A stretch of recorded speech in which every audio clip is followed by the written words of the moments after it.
گزارے ہیں مکہ کے اندر. اب میری باتوں کی سمجھ آ رہی ہے آپ سب کو؟ جی سب سن رہے ہیں؟ بالکل. اچھا، ہم سب کو پتہ ہے ہمارے نبی صلی اللہ علیہ وسلم کی جو عمر مبارک تھی وہ 63 سال تھی، 63 ایئرس، اور حضور صلی اللہ علیہ وسلم نے مدینہ میں 10 سال گزارے. کتنے سال گزارے جی؟ 10 سال. 10 سال. اچھا، اب ذرا اس کو سمجھتے ہیں. 63 سال حضور کی عمر مبارک ہے، 10 سال مدینے میں گزار دیے. پیچھے کتنے رہ گئے؟ 53. یہ 53 سال ہمارے نبی صلی اللہ علیہ وسلم نے یہاں مکہ کے اندر گزارے ہیں. مطلب میں اور آپ ہم وہاں ہیں جہاں رسول اللہ نے 53 سال گزارے ہیں. الحمدللہ. اور اگر ہمارے نبی نے یہاں 53 سال گزارے تو اس کا یہ مطلب ہوا کہ رسول اللہ یہاں کی ہر جگہ پہ چلے ہوں گے، ہر جگہ سے گزرے ہوں گے. اور الحمدللہ ہم بھی انہی جگہوں پہ چلتے ہیں اور گزرتے ہیں. میرے ایک استاد صاحب تھے، وہ یہ بات کرتے تھے کہ انسان کا مکہ اور مدینہ آ جانا بے شک بہت بڑی بات ہے، لیکن اس سے بڑی بات یہ ہے کہ جب وہ مکہ آئے اور مدینہ آئے تو وہ مکہ مدینہ کا ادب کرنے والا ہو. یہ زیادہ بڑی بات ہے، کیونکہ مکہ مدینہ تو لوگ آ جاتے ہیں، بہت سارے لوگ آ جاتے ہیں، ادب کرنے والے بہت کم ہوتے ہیں. اللہ ہمیں ادب کرنے والوں میں شامل کرے. آمین ثم اور آمین. ادب کرنے سے مراد یہ ہے کہ جب میں اپنا قدم مکے کی زمین پہ رکھتا ہوں تو مجھے میرے دل میں کم سے کم یہ خیال آنا چاہیے کہ یار ہو سکتا ہے کہ رسول اللہ صلی اللہ علیہ وسلم کا قدم اسی جگہ پہ لگا ہوگا، صحابہ کا قدم اسی جگہ پہ لگا ہوگا، تو میرا گناہ گار قدم اگر یہاں لگ رہا ہے تو یہ کتنا بڑا کرم کیا اللہ پاک نے مجھ پہ. اللہ ہمیں اس احساس کو سمجھنا نصیب کرے.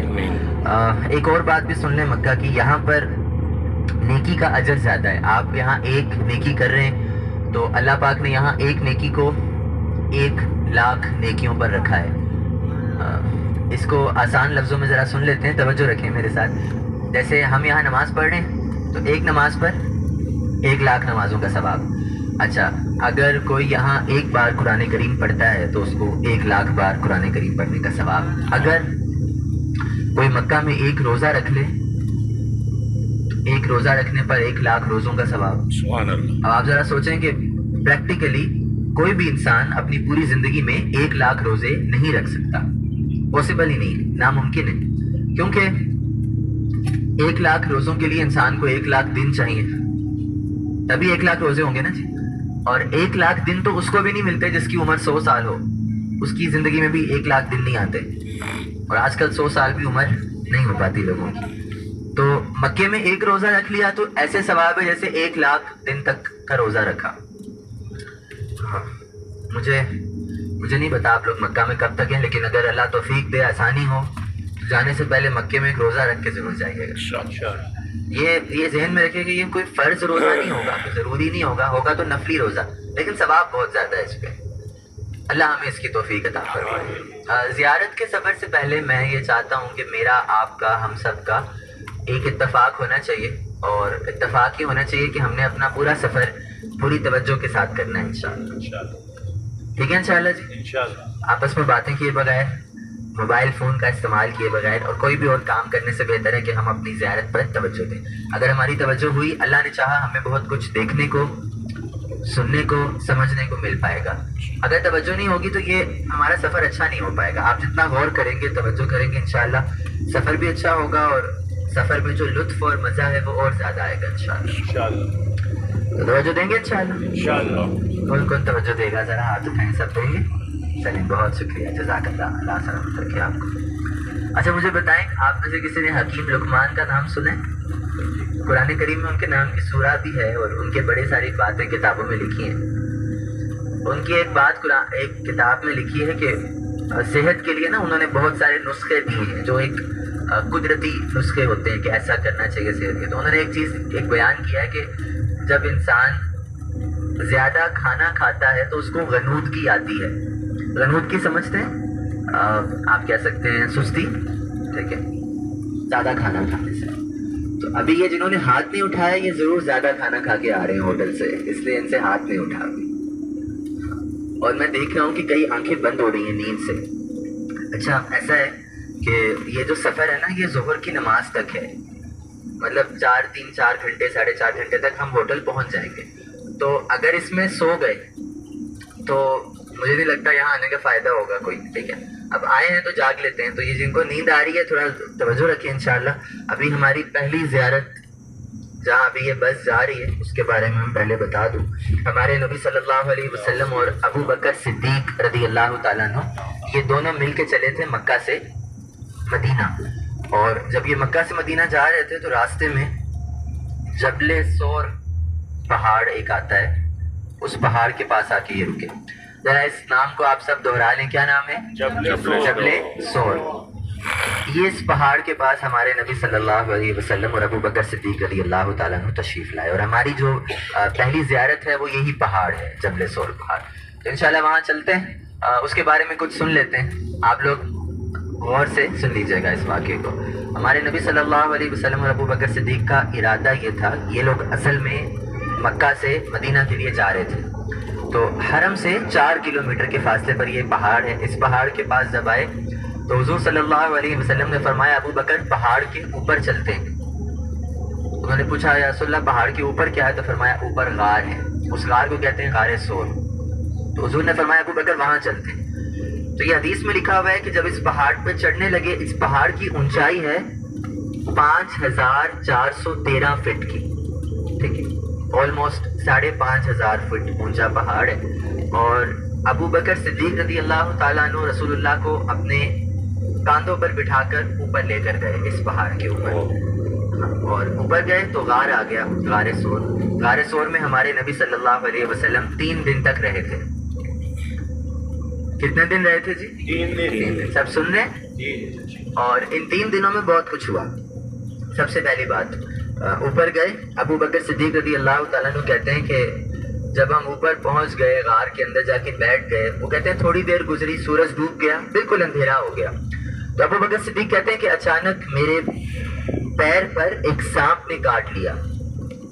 اچھا، ہم سب کو اس لوجک کا پتہ ہے، انسان کو سانپ کاٹے گا، سانپ کا زہر اگر اندر گیا تو انسان مر جائے گا، یہی ہے نا جی؟ بالکل. ابو بکر صدیق کہتے ہیں سانپ نے کاٹا تو میں نے فوراً رسول اللہ کو بتایا کہ میرے پیر پہ سانپ نے کاٹا ہے. تو وہ کہتے ہیں کہ رسول اللہ کا ایک ایسا معجزہ تھا جس سے مجھے شفا مل گئی. وہ کہتے ہیں حضور نے نا اپنا لعاب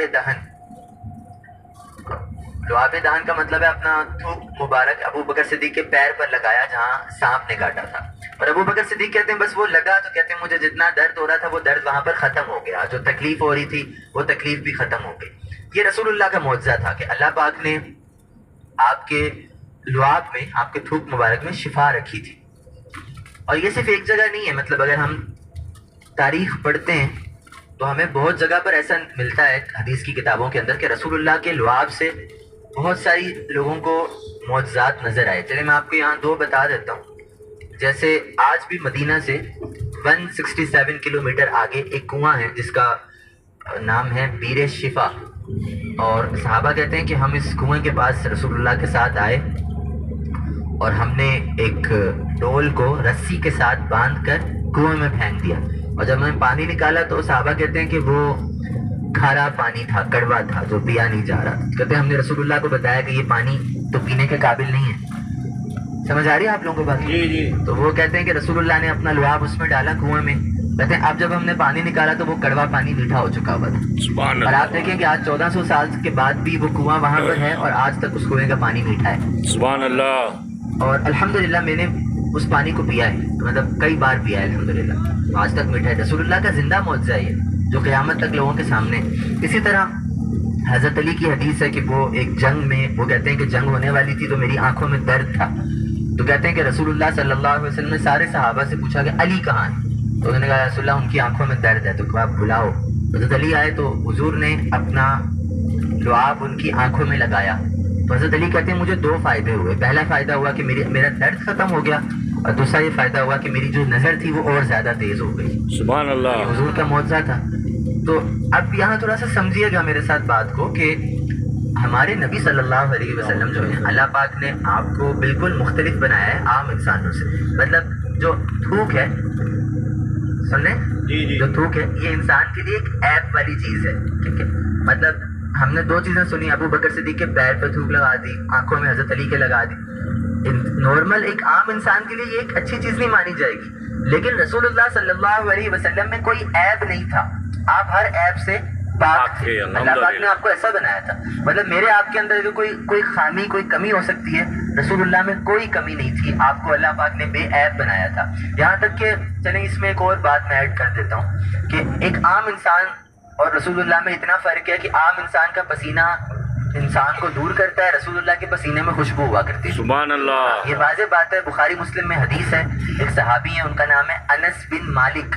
وہ کہتے ہیں کہ رسول اللہ ہمارے گھر میں دوپہر میں آتے تھے کھانا کھانے، اور یہ سنت ہے کہ رسول اللہ دوپہر کے کھانے کے بعد آرام کرتے تھے، سوتے تھے. اس کو کہتے ہیں قیلولہ. اس سنت کو کیا پتا ہوگا سب کو. تو حضرت انس بن مالک کہتے ہیں رسول اللہ ہمارے گھر آتے تھے، دوپہر میں کھانا کھا کے ہمارے گھر سو جاتے تھے. تو کہتے ہیں کہ ہم نے اپنی چھت پر کھجوروں کی شاخیں رکھی ہوئی تھیں جس سے ہم نے چھت بنائی تھی. تو اس سے کیا ہوتا تھا کہ سورج کی تھوڑی تھوڑی شعائیں اندر آتی تھی. پتہ نہیں میں یہ سمجھا پا رہا ہوں یا نہیں، ٹھیک ہے. وہ کہتے ہیں کہ جب دھوپ اندر پڑتی تھی تو رسول اللہ صلی اللہ علیہ وسلم کے جسم مبارک سے پسینہ گرتا تھا. تو وہ کہتے ہیں میری ماں کا نام تھا ام سلیم. وہ ام سلیم کانچ کی شیشی پہ رسول اللہ کا پسینہ اکٹھا کرتی تھی اور اس کو اپنی خوشبو میں ملاتی تھی. ایک دفعہ وہ کر رہی تھی تو رسول اللہ جاگ گئے. تو فرمایا ام سلیم کیا کر رہی ہو؟ تو کہا رسول اللہ میں نے آپ کا پسینہ اس شیشی میں اکٹھا کیا ہے، اس کو میں اپنے عطر میں ملاتی ہوں. جب میں ملاتی ہوں تو میرا عطر بہت زیادہ خوشبودار ہو جاتا ہے. تو اس کے جواب میں رسول اللہ نے فرمایا اے ام سلیم تم نے اچھا کام کیا. یہ رسول اللہ نے ان کو جواب دیا. تو یہ صحابہ کا طریقہ تھا کہ ان کو پتا تھا